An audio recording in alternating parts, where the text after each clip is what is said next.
En 1 minute, mets la main sur la tête et dis « Seigneur, je suis disponible. » Pendant que tu équipes les hommes avec ce manteau de la fin des temps. Père, ne passe pas sans me toucher. Ne passe pas sans me toucher. Comment puis-je diriger un ministère apostolique sans aucun équipement authentique du ciel? Un ministère prophétique sans équipement authentique. Un ministère du type de Joseph, de leadership économique et d'influence sans aucun équipement. Comment puis-je me lever comme une Esther sans aucun équipement?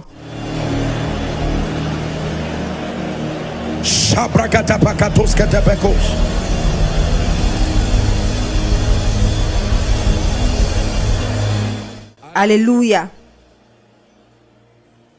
Alléluia. Alléluia. Alors écoutez-moi s'il vous plaît. Vous voyez? Ce qui fait d'un chef un chef, ce n'est pas que les ingrédients, c'est la combinaison. On peut vous donner les mêmes ingrédients qu'un chef utilise et vous ne serez même pas en même de faire quelque chose. Mais ce gars a la maîtrise de la combinaison. Et il faut de l'entraînement, il faut du temps. Je conseille encore à ma génération précieuse, apprenons à bien gérer les manifestations prématurées.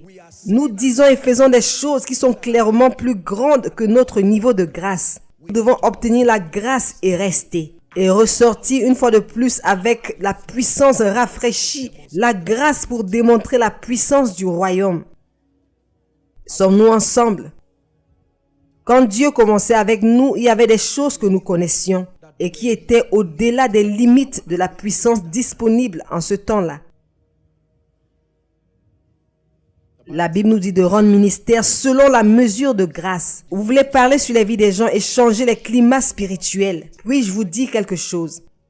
Vous savez, certains d'entre vous ici sont des pilotes et on a ce qu'on appelle les heures de vol pour déterminer à quel moment un pilote devient un capitaine. Vous ne devenez pas capitaine juste parce que vous avez gradué de l'école de l'aviation. Non, vous devez avoir des heures de vol. En fait, pour les autres, il va falloir qu'ils voyagent dans d'autres nations et qu'ils le fassent en utilisant leur temps et qu'ils aient un certain niveau d'expérience avant que vous ne deveniez capitaine. Lorsqu'on dit d'une personne qui pilote un avion qu'il est capitaine, lorsqu'il voit certaines choses, que ce soit des changements dans les conditions atmosphériques, il est déjà habitué à cela. Il sait ce qu'il faut faire avec cet avion. Les passagers sont en sécurité parce qu'ils savent qu'il est là. C'est un risque pour certaines personnes de voler à une certaine altitude ou sous certaines conditions climatiques. Cela demande plus que le fait de prêcher pour être véritablement une bénédiction. Vous allez devoir obtenir la grâce de Dieu. J'ai prié et je continue de prier. En ce qui me concerne, je ne suis même pas encore proche de là où Dieu veut que je sois. Je sais ce que Dieu m'a montré. Parfois, je me trouve en train de me réprimander moi-même en disant « Joshua Selman, tu es trop lent, continue d'avancer. » Il y a des hauteurs, des dimensions dans l'esprit. Vous voulez la puissance avec Dieu. Vous devez maîtriser l'art et la dynamique de la prière. Vous devez maîtriser l'art et la dynamique. Écoutez, laissez-moi vous dire, si vous ne savez pas comment étirer votre homme-esprit, oubliez la puissance. Parce qu'aussi longtemps que le vase restera petit, l'huile ressemblera au vase. Vous devez élargir votre capacité dans l'esprit. Je vous ai appris ici que l'autorité et la puissance dans le royaume sont à différents niveaux. Le plus petit niveau d'autorité, c'est l'autorité sur les choses. Et ensuite, vous avancez avec Dieu et il vous accorde l'autorité sur les nations et les régions. Le plus haut niveau de l'autorité spirituelle, c'est l'autorité sur le programme de Dieu, son empreinte prophétique, et il vous place au contrôle de cela par la grâce. Les choses, les nations, son programme. Sommes-nous ensemble? Écoutez-moi. Si c'est tout ce que nous avons à faire ce soir, je veux mettre quelqu'un au défi. Écoutez-moi. Écoutez-moi, apôtres et prophètes. Non, ce n'est pas pour ceci que les générations ont eu à prier. Cette chose que nous apportons maintenant que nous nous vantons, ce n'est pas encore ça. Gloire à Dieu pour le niveau que nous avons atteint. Mais je vous assure, ce n'est pas ceci le manteau qui va apporter ce réveil-là. Cette génération aura besoin de bien plus, de plus grands signes, des dimensions de merveille par l'Esprit. He's calling us deeper, Il nous appelle dans les profondeurs, deeper, dans les profondeurs, deeper, dans les profondeurs, deeper. dans les He's calling profondeurs. us deeper, Il nous appelle dans les profondeurs, deeper, dans les profondeurs, deeper. dans les profondeurs.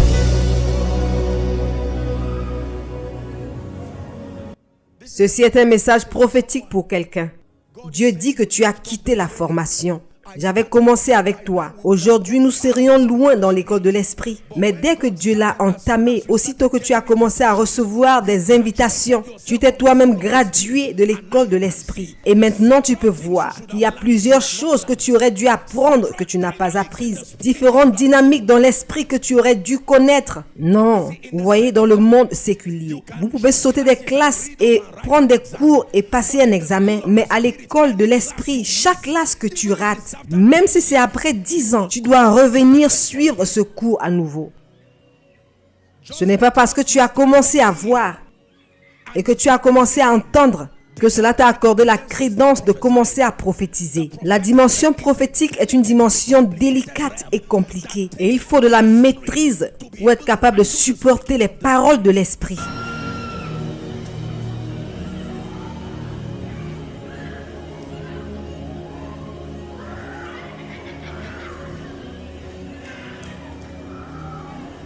Hallelujah, thine the Alléluia, glory. à toi la gloire.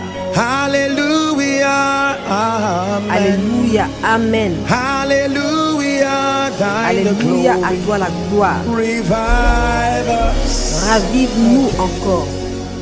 Hallelujah, thine the Alléluia, glory. à toi la gloire. Hallelujah, amen. Alléluia, amen. Hallelujah, thine the Alléluia, glory. à toi la gloire. Revive us. Ravive-nous encore. J'ai partagé ici avec vous. Asseyez-vous s'il vous plaît. J'ai partagé avec vous ma vision de plusieurs années lorsque Dieu me montrait le mandat de ce ministère. Je me souviens que dans cette vision-là, je me tenais dans une chambre élevée et soudainement, je m'y étais précipité parce que j'avais peur. J'avais l'impression qu'il y avait des gens qui me menaçaient ou quelque chose de la sorte. Et soudainement, j'ai vu une mer infinie de personnes. Infinie, c'était toute une génération. Et j'étais étonnée. Et l'image s'est rapprochée. J'ai commencé à voir des personnes que je connais. Et celles qui étaient devant se sont mises à pleurer. Et ils faisaient appel à moi. J'ai demandé, mais qu'est-ce qui ne va pas? Et elles ont dit ce qui suit. Pas de nourriture et pas d'eau. J'étais tellement touchée. Et j'ai dit, pourquoi? Qui en est la cause? Et ils m'ont pointé du doigt. Et j'ai dit, moi? Pourquoi vous ferais-je un mal pareil? Et j'ai pris la décision, je leur ai dit, je viens vous secourir. Mais j'avais peur. Et alors j'ai dit, je vais y aller. Si je péris, alors je périrai. Dès l'instant où j'ai ouvert cette porte, il y avait un géant à la barbe blanche qui m'attendait. Il a saisi ma petite main. Il a dit, je marcherai avec toi. Et il a dit, allons-y. Maintenant, je sais que c'est le Saint-Esprit. Vous voyez? Écoutez, tout ce que vous voyez n'est pas tout ce qui existe. Il y a un trône qui soutient les hommes, qui produit cette dimension extraordinaire de résultats. As-tu vérifié ton support avant de commencer? Tu n'as vérifié que ton message. As-tu vérifié ton support?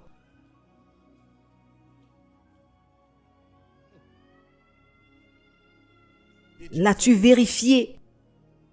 As-tu vérifié que chaque fois que tu prophétises, qu'il y ait une notion qui accomplisse cela? Ou alors tu crois que cela va se produire parce que ça se produit pour les autres? C'est ce que Dieu te dit qu'il va défendre ouvertement. Alléluia. Je me souviens dans l'une de ces visions.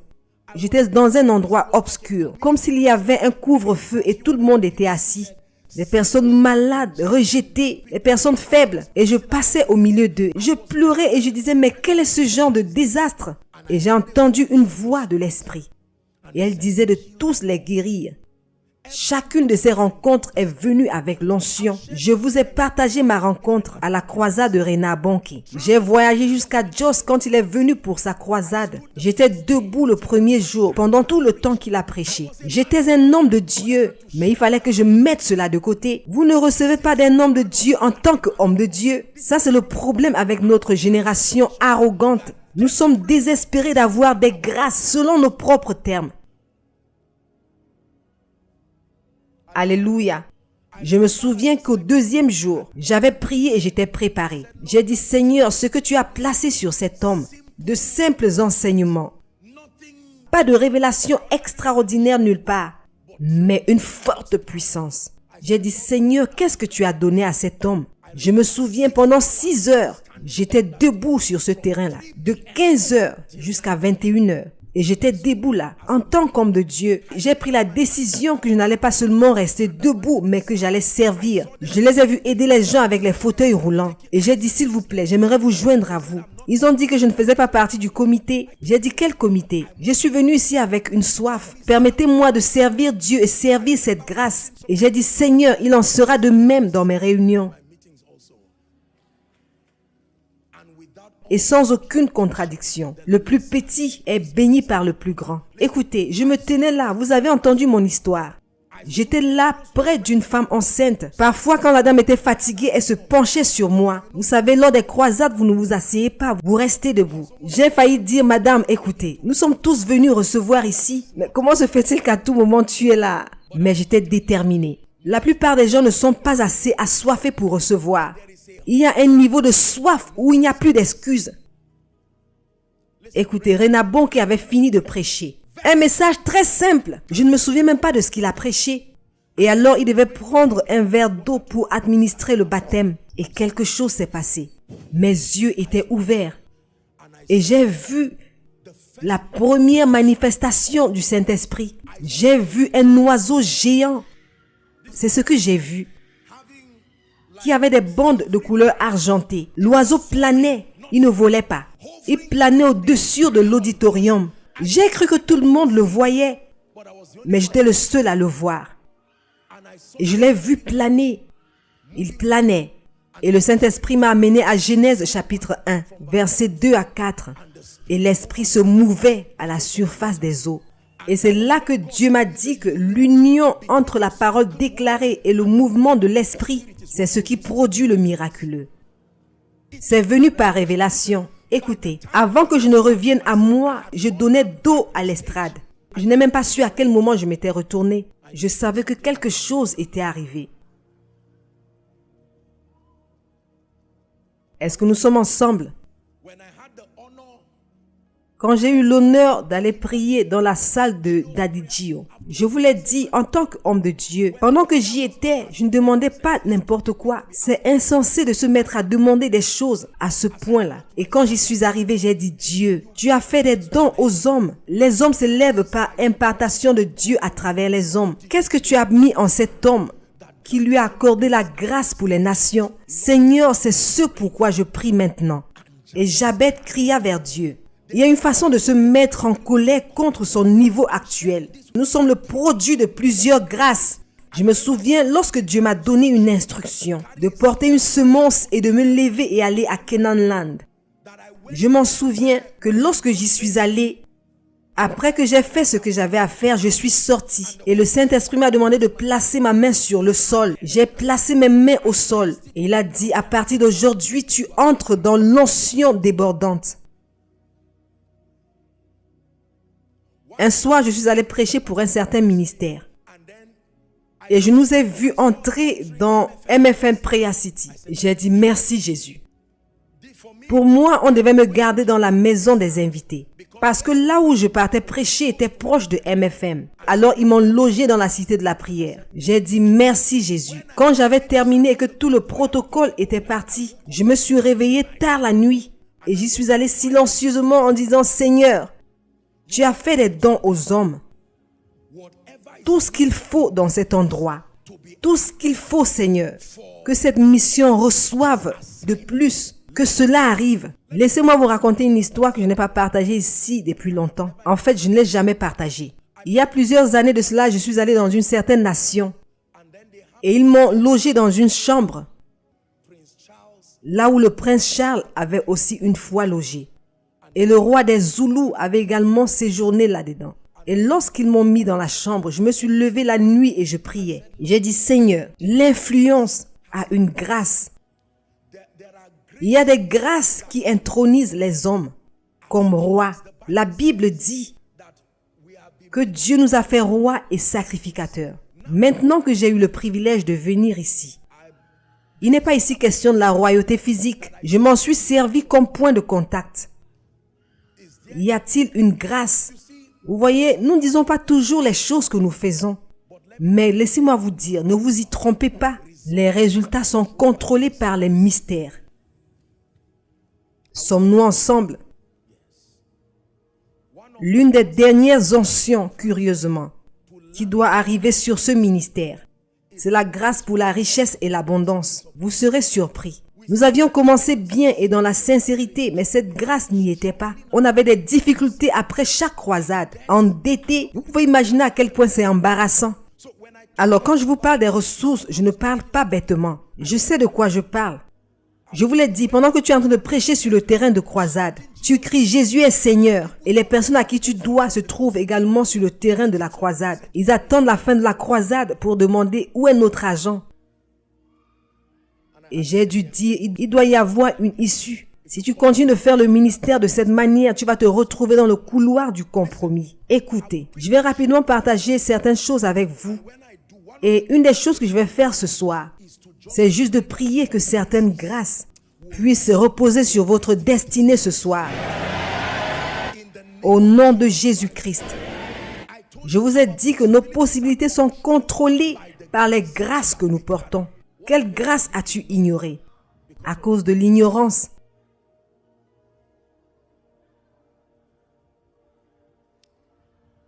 En 2007, j'ai eu une vision.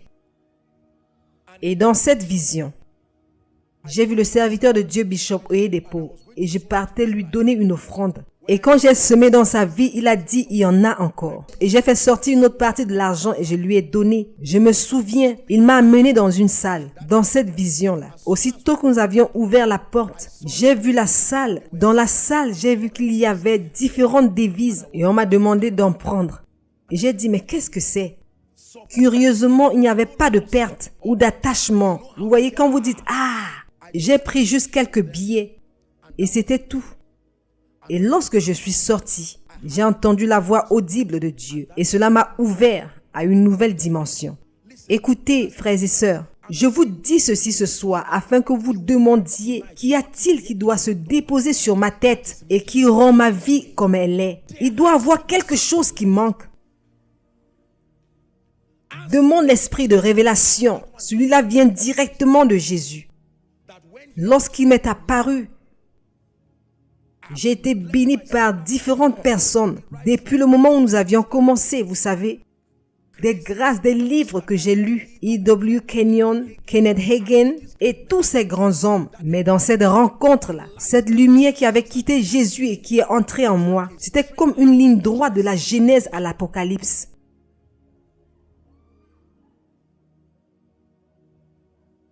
Écoutez-moi. Votre prophétique va rester comme un mensonge jusqu'à ce que la grâce vienne véritablement sur vous. Certains d'entre vous sont appelés au ministère du financement du royaume, mais vos mains sont vides parce que la seule chose à laquelle vous pensez, c'est les affaires. Dans cette dimension de domination financière, il faut bien plus que les affaires, croyez-moi. Il faut une relation avec le Saint-Esprit. My beloved is the most beautiful among thousands and thousands.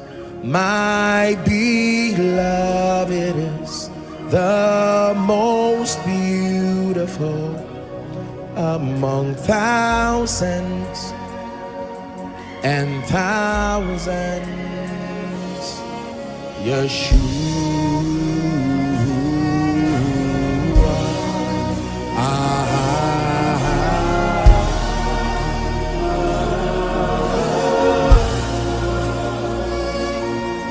Yeshua.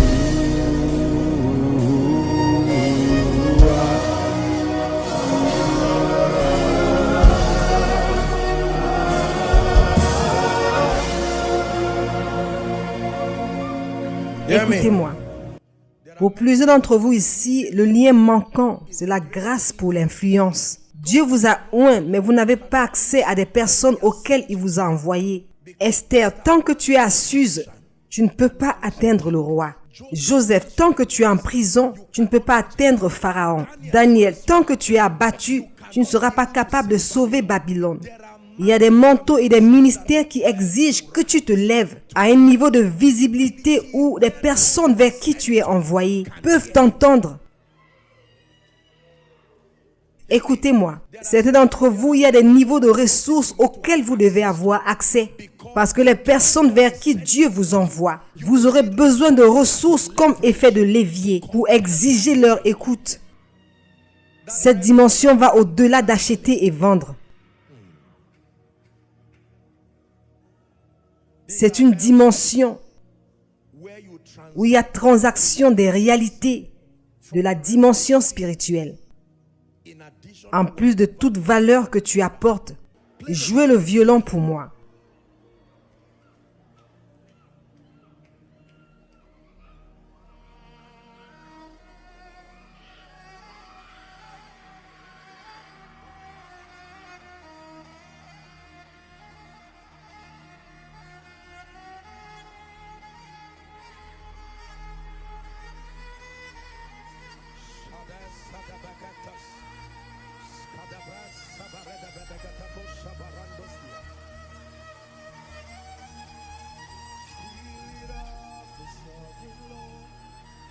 The weight of your glory, let the weight of your glory fall.